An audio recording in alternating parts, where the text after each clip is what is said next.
গোশত বন্টন আন্দাজে করলে হবে কিনা, গোশত কয় ভাগে ভাগ করতে হয়, পশুর গোশত ফ্রিজে রাখা যাবে কিনা, কোরবানির গোশত পারিশ্রমিক হিসেবে দেওয়া যাবে কিনা। অনেকে কি করে সবার গোশতটা একসাথ করে তারপরে ওখান থেকে একটা ভাগ করে এই ভাগটা সদকা করে দেয়।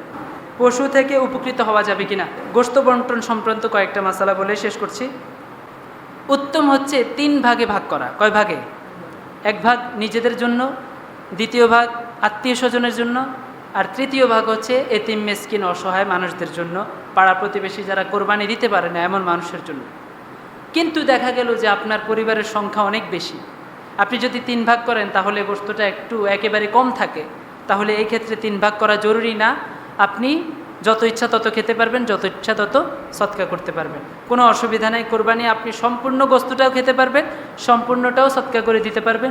তবে উত্তম হচ্ছে 3 ভাগ করবেন, 1 ভাগ নিজের জন্য, 1 ভাগ আত্মীয় স্বজনের জন্য, আর 1 ভাগ কিসের জন্য? এতিম মিসকিনের জন্য। আশা করি বিষয়টা বুঝেছেন। কোরবানির গোশত বন্টন আন্দাজে করলে হবে কিনা। অনেকে আন্দাজ করে বলে এতটুকু তোমার, এতটুকু তোমার, এরকম আন্দাজে কোরবানির গোশত বন্টন করলে কোরবানি আদায় হবে না। আন্দাজে কোরবানির গোশত বন্টন করা কি নেই, জায়েজ নেই, এটা করবেন না। মেপে মেপে সমান হারে কোরবানির পশুর গোশত বন্টন করতে হবে। 70 নম্বর আরেকটা বিষয় হচ্ছে, সমাজের মধ্যে অনেক সময় দেখা যায় যে অনেকে কি করে সবার গোশতটা একসাথ করে তারপরে ওখান থেকে একটা ভাগ করে এই ভাগটা সদকা করে দেয়। এতিম মিসকিনের জন্য একটা, 7 জনে মিলে কোরবানি করেছেন, এখন 7 জনের পক্ষ থেকে একটা গোশতরে 1 ভাগ করে তারপরে ওই ভাগ এতিম মিসকিনকে দান করে। এটা যাবে কি না? উত্তর হচ্ছে এমন করা অন্যায়, এমন করা যাবে না। 7 ভাগ 7 ভাগকে দিয়ে দিবেন। হতে পারে আপনি যেই পরিমাণ গোশত এতিম মিসকিনকে দান করতে চাচ্ছেন, অন্য ভাই কিন্তু এই পরিমাণ দান করতে চাচ্ছে না, তার ঘরে মানুষ বেশি, এখন তো আপনি তার থেকে সমান হারে নিলেন, তাহলে তার উপর জুলুম হয়ে যাবে। এভাবে একসাথে আলাদা করার কোনো বিধান নাই। 7 ভাগে করলে 7 ভাগ আলাদা আলাদা করে দিয়ে দিবেন। এবার যে যার মতো করে গোশত বন্টন সে তার মতো করে করবে। এবার আসেন 71 নম্বর প্রশ্ন, কোরবানির গোশত পারিশ্রমিক হিসেবে দেওয়া যাবে কিনা। আপনি কাউকে কষাই রাখলেন, এখন তাকে টাকা না দিয়ে আপনি তাকে কোরবানির পশুর গোশত দিয়ে দিলেন, হবে কিনা? হবে? হবে না, কখনোই হবে না। কোরবানির পশুর গোশত কেনা বেচা করা কোনোটাই জায়েজ নাই। তাকে কোনো রকমই পশুর গোশত দ্বারা পারিশ্রমিক দিলে এটা আদায় হবে না। আবার অনেক সময় দেখা যায় তাকে দেওয়ার কথা 2000, এখন দেয় 1000, সেও জানে তাকে একটু বাড়তি গোশত দিয়ে দিবে, আর মালিকেও জানে কি দিয়ে দিবে, গোশত দিয়ে দিবে।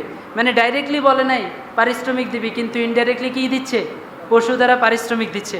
যদি এরকম করেন তাহলে এটাও বৈধ হবে না, এটাও হারাম। কোনোভাবে কোরবানির পশুর গোশতকে পারিশ্রমিক হিসেবে দেওয়া যাবে না। 72 নম্বর প্রশ্ন, কোরবানির প্রশ্ন, পশুর গোশত ফ্রিজে রাখা যাবে কিনা। 3 দিনের বেশি খাওয়া যায় না এমন একটা প্রথা আমাদের গ্রামে প্রচলিত আছে। উত্তর হচ্ছে না, এমন কথা ভুল।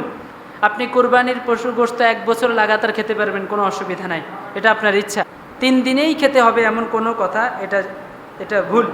73 নম্বর প্রশ্ন, কোরবানির পশুর দ্বারা মেহমানদারি করার নিয়ত করা যাবে কিনা। এমনি যদি আপনি কোরবানির পশু দ্বারা মেহমানদারি করেন তাহলে কোনো অসুবিধা নাই, কিন্তু আপনি নিয়ত করলেন যখন আপনি কোরবানির পশু কি করবেন, কিনলেন, তখন আপনি চিন্তা করলেন এটা দিয়ে কোরবানিও সারমো, এটা দিয়ে সামনে অলিমা আছে ওইটাও সারমো, তাহলে এটা করা জায়েজ হবে না। তারপর 74 নম্বর প্রশ্ন, শেষ প্রশ্ন, পশু থেকে উপকৃত হওয়া যাবে কিনা। উত্তর হচ্ছে পশু থেকে কোনো রকম উপকৃত হওয়া যাবে না। আপনি গাভী কিনলেন, সেখান থেকে দুধ আসছে, আপনি ওই দুধ খেলেন, এমন করা যাবে না।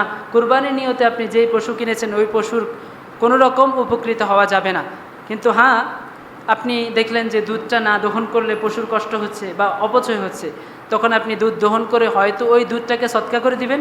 আর যদি আপনি খেয়ে ফেলেন তাহলে ওই দুধের মূল্যটা কি করে দিবেন, সদকা করে দিবেন। আশা করি সব কিছু বুঝেছেন। একটু দেরি করে ফেলেছি, একটু ক্ষমার দৃষ্টিতে দেখবেন। আগামী সপ্তাহে আসতে পারি কিনা একটু সংশয় আছে, এজন্য সব বলে ফেলার চেষ্টা করেছি। তারপরেও যদি কোনো প্রশ্ন আপনাদের মাঝে থাকে তাহলে আপনারা আমাকে জানাবেন, হুজুরকে জানাবেন, আমাকে না পেলে ফোন দিতে পারবেন, কোনো অসুবিধা নেই।